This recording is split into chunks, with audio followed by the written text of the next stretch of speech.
Apareceu a luzinha. Agora sim. Boa tarde a todos e todas, famílias educadoras, e a todos que estão aqui conosco hoje, nos ouvindo nessa tarde. Temos a grande alegria e o prazer e honra de apresentar o professor Jan de Groof, que veio nos visitar, esteve em São Paulo, está aqui conosco no Rio de Janeiro, e depois irá a Brasília e Salvador. O professor é um especialista em direito educacional, direitos humanos, e vai estar falando conosco hoje. Então, eu gostaria de passar a palavra para ele e agradecer. Thank you so much, Professor Jan, for being with us this afternoon. It's a pleasure. It's a privilege. Okay, so Professor, we would like to hear what you have to say to the families here in Brazil, and also to the academics and to those involved in the lawmaking process about your experiences with law and education and human rights, and also the family, and this choice of homeschooling their kids, and how do you see the subject? Yes, thank you so much for giving me this opportunity, Vanya. I would prefer to meet all of you in person, because it's a rather unusual lecture or conference right now, being here in Sao Paulo, but still not close to all of you. But if you can see me and if you can hear me, there is still hope that once we can meet each other in person on a very crucial issue for your future, for the future also of Brazil, namely on parental rights and how those rights are implemented in the case of homeschooling. So, but permit me first to express my gratitude to be here at the invitation of Vanya and of all of you, but also to express my deep solidarity with the families, a few families who had the drama of last hours to lose some lives. The 3 persons who died in the catastrophe of last hours. We had also some opportunity, between brackets, to meet this dramatic weather and the huge time we had. We have to try to meet each other in the future when the sun will rising again, and that will be a privilege for me. But let me go immediately to the Constitutional Court, or the Supreme Court's decision on home education on September 12th, pretending that the practice of homeschooling is unconstitutional.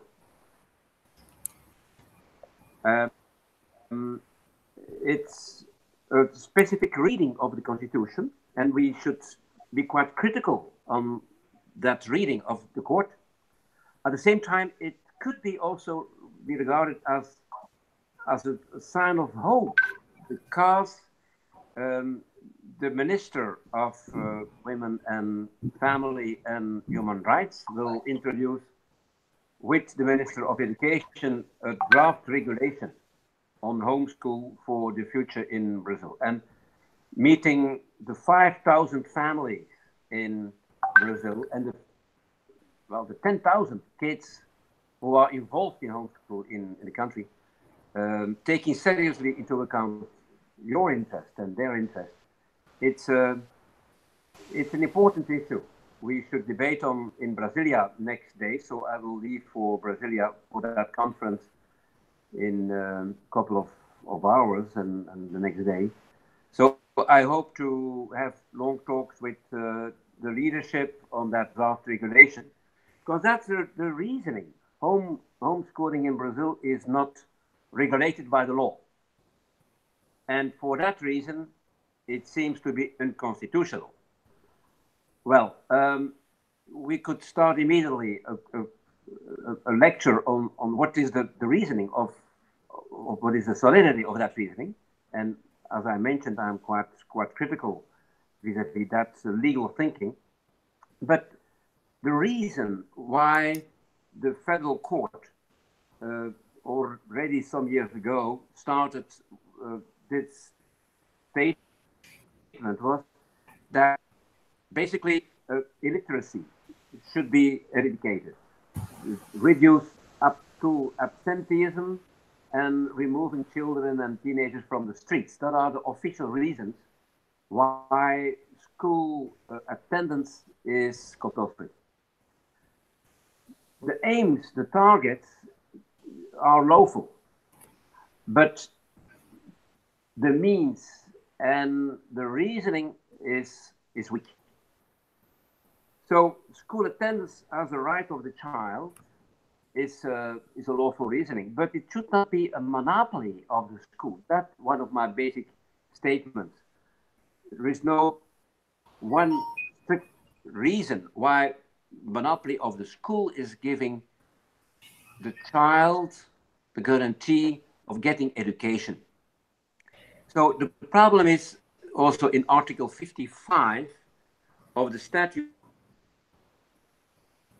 child and adolescent, where I quote, parents have the obligation to enroll their children or pupils in the regular network of education.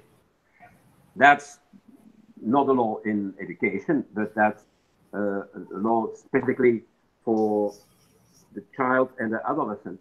And there is also an article in the penal code making homeschooling impossible and also illegal. So there is no education law prescription, but there is some parallel law hindering parents to organize homeschooling, home education.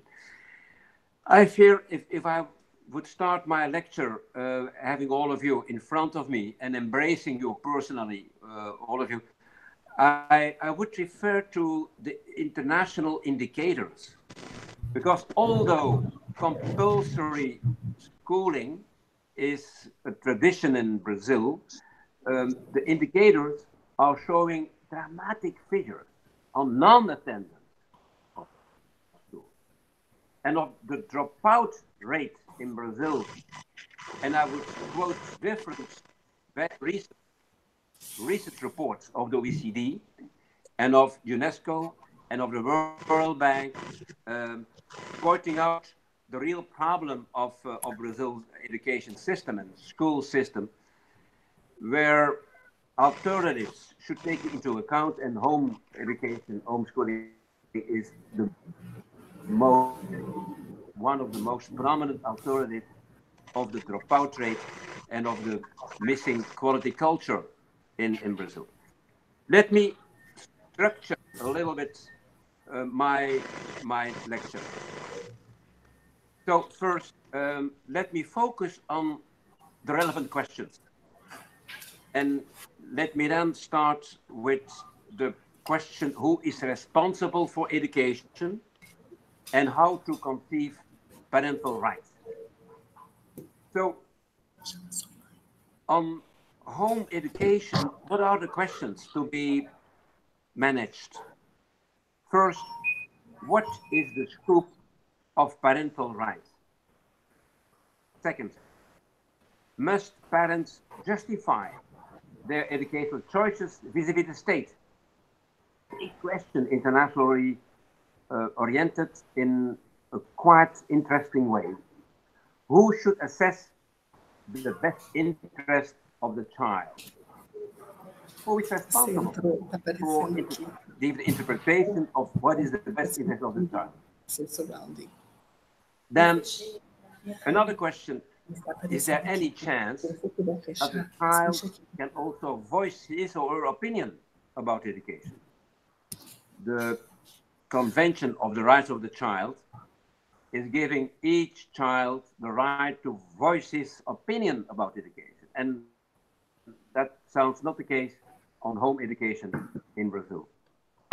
So what about the state standards on home education? But that are the 4 or 5 critical questions on the very substantial agenda dealing with homeschool. Let me mention two starting points. Where should the focus be? Where should the focus be? Should it be from historical perspective on the schools, or on the state, or on the church? That was the past. The past focused on rights of the schools and rights of the state as an element of the nation building of the 19th century and the 20th century in the developing world. So the school was seen as the primary instrument of state authority. Well, those days are finished, or should be definitely considered as finished. And the international law defines individual human rights over and against the state, including the right not to be interfered with the state and the right of the parent to make decisions about their children. So that's my first point. It's not about the school, it's not about the state, it's about the parents and the children. That's the first focus we should take into account. And it is not by hazard that in the Dutch constitution, in the Netherlands, there is some criticism vis-à-vis homeschool. It's not by hazard that the Dutch constitution focuses on the rights and responsibilities of the schools, rather than of the rights of the learners. So, the international law is focusing on both the individual and the institutional rights. And hopefully, the social development, the sustainable development goals, the SDG 4, the right to inclusive quality education for all, SDG 4, is not focusing on institutions and not focusing on schools, but the SDG 4, the new interpretation, the modern interpretation of right to education, the SDG 4 is predominantly focusing on the learning outcomes and on skills, cognitive skills, rather than on and enrollment. So there is a total shift, total change of thinking from the international community. And the first introductory remark is on the new era. So the debate we are having now on educational rights should be situated in the 21st century. There is a new era of new education, modern and innovative education and information technology. So the distance learning and the open school capacity has become an exploding sector in the digital society and promises to be so innovative in focusing on the interactive and the development skills that the traditional school systems positively should be inspired by those new approaches. And comparative studies on kids online are showing quite clearly that 9 to 16 years old found that the child's home is the most common location for internet use across all countries. 96% of all European teens are using the internet daily, on a daily basis. And the Brazil survey demonstrated even that Brazil is ahead of Europe. So it is no hazard that the countries performing very well on international competitive tests like PISA and TIMSS also cover the highest percentage on internet users. And the internet and long distance learning and interactive use of technology is a powerful instrument for homeschooling.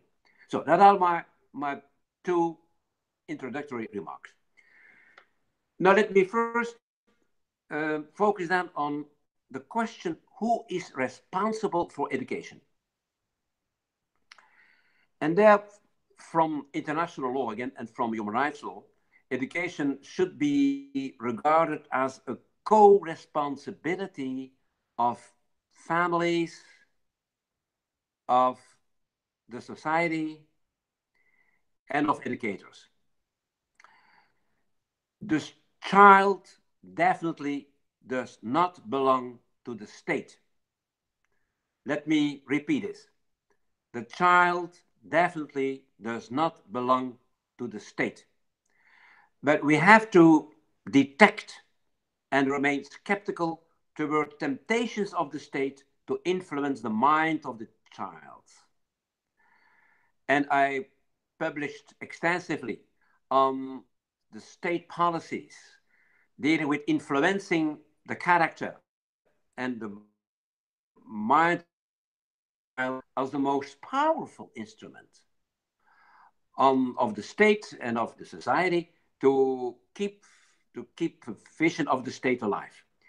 And education is just the opposite. Education is all about creativity, about personality. And the European Court defined education as, I quote the court, European Court, as the transmission of values, of beliefs, and of culture. Let me repeat. Education in legal terms means the transmission of values, of beliefs, and of culture, according to the most prominent judgment of the European Court, the Court of 48 member states of the Council of Europe, with a large population of 800 million. So education is not the same as instruction, or not the same as teaching, or as training. Education is something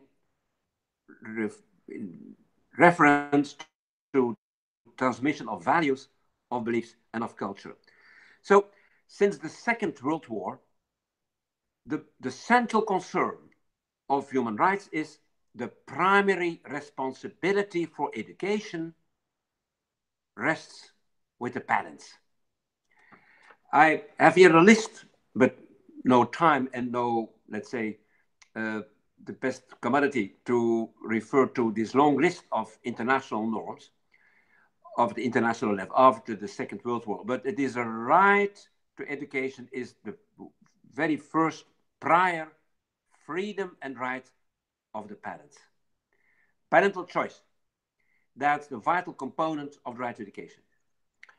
And the court, European Court, is even referring to the responsibility of the parent as of natural law. Natural law, it's a predominant, fundamental principle responsibility of the parent. So that's my first issue. Yes, co-responsibility, but first, parental rights. Then second is how to conceive educational freedom. And I'm a professor of law, so I should, from the very first beginning, start with the legal reasoning. So the state must regulate at the very end education.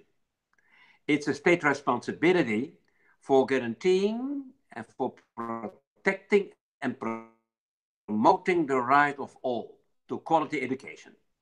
So that's crucial, that we have to counterbalance. So it's up to the state to make clear that the right of every child is not an empty principle. It's not an empty box. But the state standards should not undermine the freedom of education and parental choice. That's the balance. Yes, the state is co-responsible, but the parents should be enabled to fulfill their duties and their responsibilities. So there are several criteria for the state to follow a decent legal reasoning on shaping those standards. That means that the lawmaker should restrict himself to minimal standards. Secondly, and that's crucial for home education, there should always be enough room for alternatives, realizing the same goal. And that's completely forgotten by the Supreme Court of Brazil. When parents can show that similar goals are fulfilled through alternative education means, namely homeschooling, the state has to take into account this free exercise of parental responsibility. So the alternative issue and the proportionality issue is completely missing in the reasoning of the Supreme Court. I should be more precise, but I guess I will have next month or later on the time to go into detail. So there is no reason of mistrust of the state vis-à-vis parents, chiefly not the parents who are not following extremist or non-democratic ideologies, but to have a confidence in the education and upbringing of their children. So mistrust is not the position of the state should be followed. That's my second point. So parental responsibility, state standards, yes, but state standards should take into account parental choice and parental freedom and give room for alternatives, fulfilling similar goals. My next step is on the comparative issue. So I have here in front of me a whole list of countries where home education is constitutionally guaranteed. Yes, there are a few countries, not that many, but a few countries where the constitution is prohibiting homeschooling, but not that many. In some countries, it is the law who is hindering home education. But in most, it's an opportunity and it could be seen as a right. And in Ireland, for instance, it is an explicit constitutional right. But in Germany, and I'll come back to Germany later, in Germany, homeschooling is illegal. In Belgium, it's constitutionally guaranteed. And in the Netherlands, there are some doubts. Although Belgium and the Netherlands have very similar legal education systems. So there is a wide variety. In most of the countries, home education is definitely an option, especially for specific categories of children. But in most of the countries, there is a regulation for homeschooling. And that's also my personal positive approach is for that regulation, which is enabling parents to organize home education.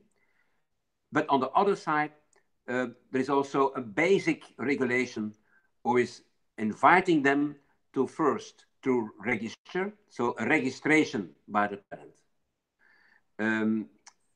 In a municipality or in a local education authority, so registration. Secondly, parents should be invited to present information on the curriculum or on the educational outcomes. Third, there is a wide variety of countries where schools where the parents can be invited to test, to organize an examination of the outcomes.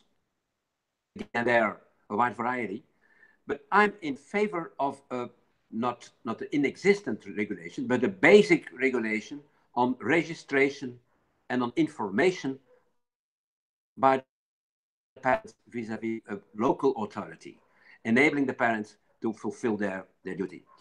So there are similarities and dissimilarities among countries worldwide, but in the most positive sense that yes, homeschooling should be and should remain an option. Then the next and the pre-last step is on the legal reasoning.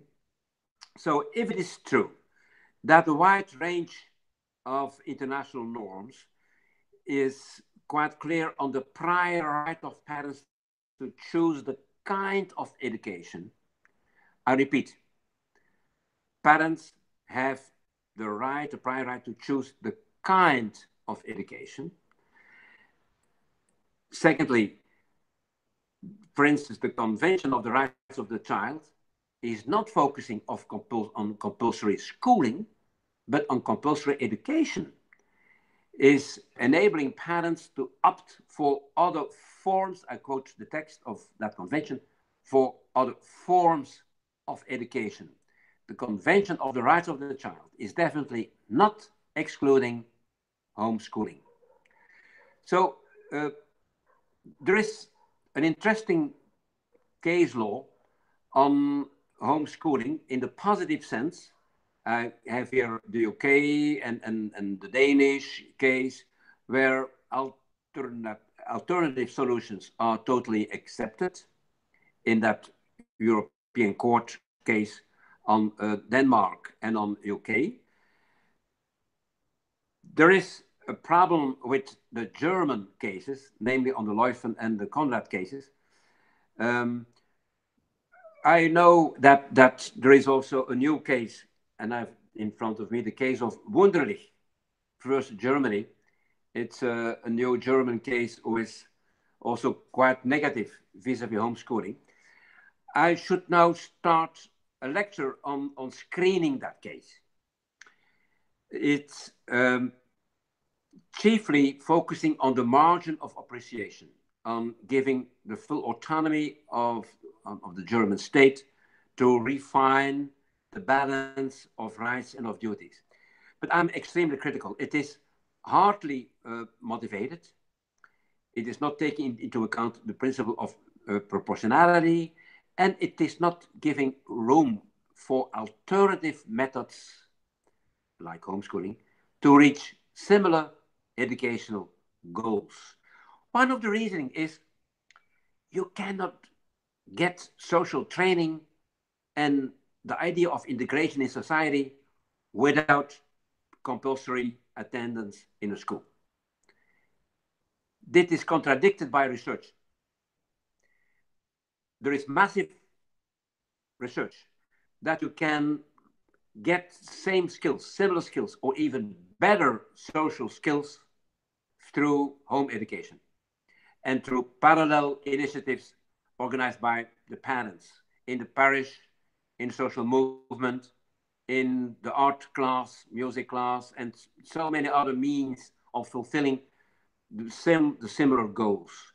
I should report to an official UN report, Special Rapporteur, who is opting definitely in favor of homeschool as a real alternative for compulsory attendance of the school. So there are no reasons to think that the monopoly of the school is the only way to get social integration, to get valuable skills, and will reach the learning outcomes. My very last chapter is on balancing those rights and those responsibilities. So again, the three actors, namely the parents, the child, and the state. The reasoning in the last case of Wunderlich versus Germany, I should have now the time with you to read that case very carefully. And I hope, Vanya, to be back in a couple of months to do that with perhaps even the 5,000 families in Brazil and the 10,000 kids who are having the chance to follow family home education. But if I'm reading that text of that judgment quite carefully, of course, the rights of the parent cannot hinder, in all evidence, the right of the child. The rights of the child is implemented through parental choices. But that case of Wunderlich versus Germany is inviting me to be also a little bit critical vis-a-vis some families who are not, let's say, using the right argumentation vis-a-vis the court. And if I am reading quite correctly that judgment, the Wunderlich family pretended that the kid is the property of the parent, that the role of the family is in that way a kind of hindering the development of the kid. Where is the text here? Yes, Wunderlich pretended that he considered his child to be the property of the parent. Mr. Wunderlich did not take initiative to show that the kids, the children, had a sufficient knowledge, social skills, and loving relationship with. So one of my last remarks will be, well, we have to take care of the solid argumentation and of our responsibility as a parent to show evidence that, yes, learning outcomes are targeted, that social skills are fulfilled, and that the parents are taking seriously their responsibility into account. So, and for that reason, and that is my last remark. International law implies that the balance should be reached between the parental rights and also the responsibility of the state to make sure that the rights of the child will be guaranteed. And we can refer to some good practices. There is, and I have in front of me different good pieces of law worldwide that are reaching the good balance between parental rights and children's rights. But we have to take into account that the Brazilian draft regulation should be screened on that balance. And I'm really optimistic on meeting the ministers in a couple of days on their draft legislation. The commitment of the government seems honest. And I'm hopeful to invite the ministers, the Minister of Women, of Family and of Human Rights, and the Minister of Education, and also the judges and ministers of the Supreme Court, to try to find a consensus on a common ground on that draft regulation on balancing rights and responsibilities. So I know that many families are menaced and are risking some penalties and have to move from one state to another because they are honest in their personal and parental responsibilities. This must stop. There is no reason for parents to be harmed or to be targeted by whatever public authority because they are taking seriously their responsibility into account. They should be admired. They should be congratulated because they are making a huge effort in their personal life for the development of their kids, of their treasure. And what is more, the highest treasure of a family are the children in all evidence. They should be admired and congratulated. On the other side, we should make sure that the international community will be helpful. And comparative education law and policy should deliver evidence that, yes, good practices do exist in favor of parents who are taking their responsibility in life. Thank you so much. Vanya, I will send you, and all of you, I will send you a text, and that will be very easily readable and accessible. And I hope that I did not make it too complicated, but I hope also, Vanya, and all of you, to meet you in person. And why not do it at the occasion of an international conference or a workshop or a seminar, at the occasion of the parliamentary session on that law or that draft law, taking the international and the foreign expertise and the good practices into account.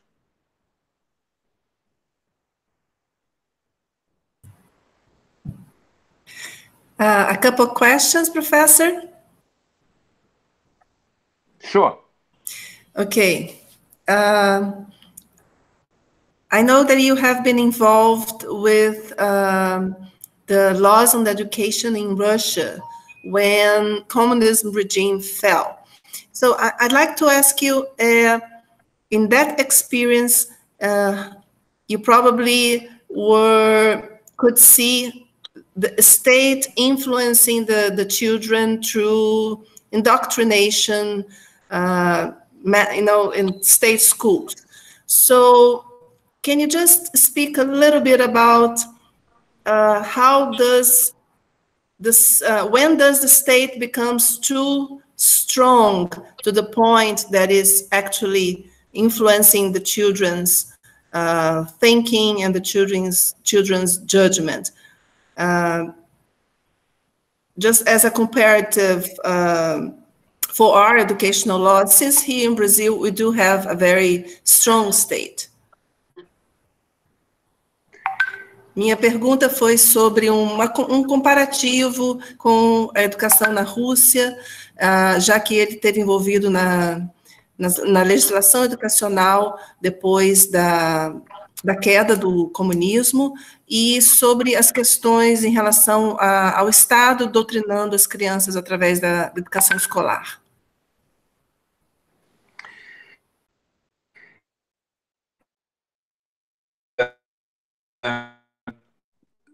Experiments in Russian education legislation from the 90s. And yes, they have to make the diversity in society alive in education. Until then, the monopoly of the state was overwhelmingly present in the communist and the Marxist system. And quite interesting, I dedicated one chapter of one of my books on the terminology used by the Marxists, by the fascists, and by the Nazists. The Nazi regime, the fascist regime, and the Marxist regime is exactly using the same terminology, namely homo sovieticus, namely the state should be responsible for the development of the mind of the child. What is in total opposition with the freedom idea, with the target of education to the development of critical thinking, of innovative thinking. And it is not by hazard, by the way, that more than 95% of homeschool kids in several countries do succeed in higher education, have a very powerful and a very positive school career after leaving schools or after going. So the success of schools have in the school system after 6 years or 2 years is very high. The success rate of homeschoolers in higher education is very high also. So that is parenthesis, but it's good to know that indicators are showing the positive effect of homeschooling. Coming back to Russia. So the key idea was, even in Russia, that diversity should be a chance of parents. For that reason, choice and private education and non-governmental schools and a wide range of methodologies and of curricula is embedded in the law, even in Russia. Although there is a big debate going on, but homeschool is positively responded by many thousands of parents throughout the country.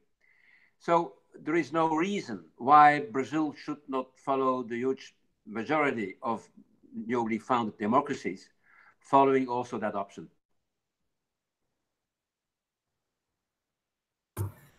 Okay, one more question, Professor. Sure. Brazil is a third world country, and the state here is very concerned about poor children, that if homeschool law is passed, that some of these children could be neglected by parents who take them out of school and put them into child labor, and they using, the premise that homeschooling is allowed. Do you have any counsel to give us about that, considering our position, being a country still in development? Então, essa pergunta é sobre a preocupação do Estado brasileiro por sermos um país pobre e o medo das pessoas de que as crianças pobres ficariam fora da escola caso a lei de homeschooling seja aprovada. Yeah, again, international parameters are showing evidence of what you just said. Quality of education in Brazil is dramatic, although there are some improvements. If you are looking at the most recent PISA studies, yes, there is some improvement, but still the decline of the quality in many schools is still dramatic. And for that reason, parents often choose for non-governmental schools or for home education. And they should be permitted, enabled to do so. At the same time, the new technology in education should be a valuable alternative to reach many poor families. And again, there are so many good examples. I visited refugee camps. It is a little bit provocative what I'm saying now, but I visited refugee camps in several continents, in Africa, for instance. And what I saw there is what modern education technology can do. It's unbelievable. And the commitment of those kids and those families who are not going to the school, but having access to education through innovative educational means is so powerful. So reason of lack of quality. Secondly, the positive chance to get education through innovative means. And three, I have a doctoral student from Africa, from South Africa, who showed quite clearly that for many families, the reason of bullying, of violence in schools, is a reason why they are not going anymore to school.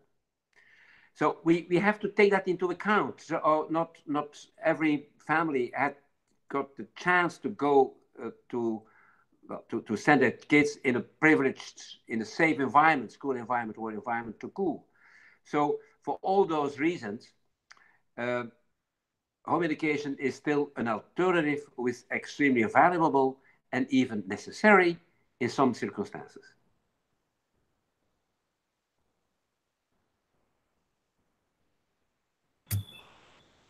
Thank you so much, Professor Jan. It was an honor and very special to have you here with us today. And thank you so much for all this input. I would like, yes, we would like to receive your written papers and also these researchers that you mentioned about all this massive research that shows that, in favor of homeschooling, if you can lead us into that too. And yes, let's hope that we can meet again soon, and this time being together physically, and next time the sun will be shining and hopefully everything will work out. Thank you so much. It was very, very nice having you here with us. Thank you, Vanya, to give me the opportunity to meet you from distance, all of you. And I hope to meet each other again, and also that many families committed to home education at the occasion of the parliamentary debate on the draft regulation, because that could be the start of a new epoch dealing with parental rights in education. See you soon. Thank you so much.